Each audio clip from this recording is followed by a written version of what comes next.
الحمد لله رب العالمين والعاقبة للمتقين والصلاة والسلام على رسوله الكريم أما بعد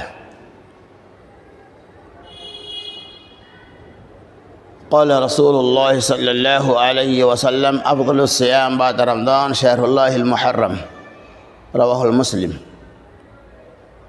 میرے دوستو، بزرگوں، عزیز ساتھیوں، جیسا کہ آپ اس بات کو جانتے ہیں کہ ماہ محرم الحرام اسلامی سال کا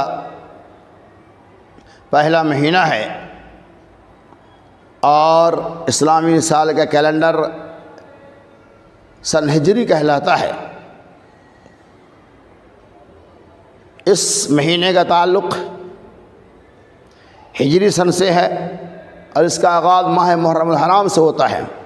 بڑے افسوس کی بات ہے کہ ماہ محرم کا آغاز ہوتے ہی ہندوستان کے مختلف کونوں کے اندر، مختلف گوشوں کے اندر نوح و ماتم کا بازار گرم ہو جاتا ہے، ڈھول تاشے کی آوازیں گونجنے لگتی ہیں اور لوگ ماتمی لباس پہن کر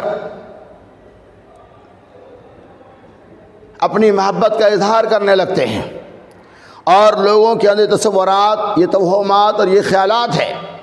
ماہ محرم کی فضیلت، ماہ محرم کی اہمیت شہادت حسین یا واقعہ کربلا کی وجہ سے ہے، حالانکہ ایسی کوئی بات نہیں ہے۔ کسی کی شہادت کی وجہ سے ماہ محرم کا کوئی مقام یا کوئی شان نہیں ہے، بلکہ ماہ محرم کی فضیلت کے لیے یہی کافی ہے کہ اسلامی سال کا پہلا مہینہ ہے جس کا آغاز ہی محرم الحرام سے ہوتا ہے۔ مزید اس کی فضیلت کے بارے میں اللہ کے نبی صلی اللہ علیہ وسلم نے ارشاد فرمایا، افضل الصیام بعد رمضان شہر اللہ المحرم، رمضان کے روزے کے بعد سب سے زیادہ فضیلت والا اگر کوئی روزہ ہے تو محرم کا روزہ ہے، وہ عاشورہ کا روزہ ہے۔ اس حدیث سے یہ پتہ چلا کہ عاشورہ محرم کی فضیلت ہے، اس کے روزے رکھنے کا ثبوت کتاب و سنت کے اندر موجود ہے۔ اس مناسبت سے یقیناً ماہ محرم الحرام کی فضیلت اور اس کی اہمیت ہے۔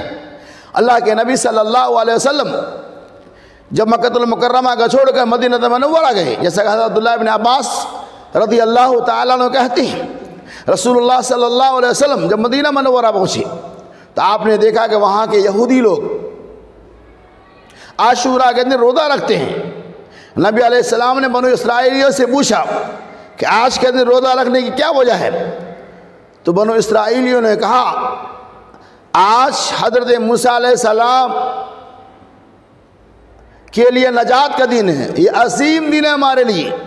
حضرت موسیٰ علیہ السلام کو اللہ تعالیٰ نے فرعون سے نجات دیا، اسی وجہ سے عاشورہ کے دن ہم لوگ روزہ رکھتے ہیں۔ نبی صلی اللہ علیہ وسلم فرمایا کہ ہم تو زیادہ مستحق ہے کہ ہم اس کی اتباع اور پیروی کریں۔ تو آپ صلی اللہ علیہ وسلم عاشورہ کا روزہ رکھنے کے ساتھ ساتھ یہ کہا کہ یہودیوں کی مخالفت کرتے ہوئے 9ویں محرم کا بھی ایک روزہ رکھو، یعنی 9ویں اور 10ویں کا روزہ رکھ لو تاکہ یہودیوں کی مخالفت ہو جائے۔ تو اس حدیث سے کیا پتہ چلا کہ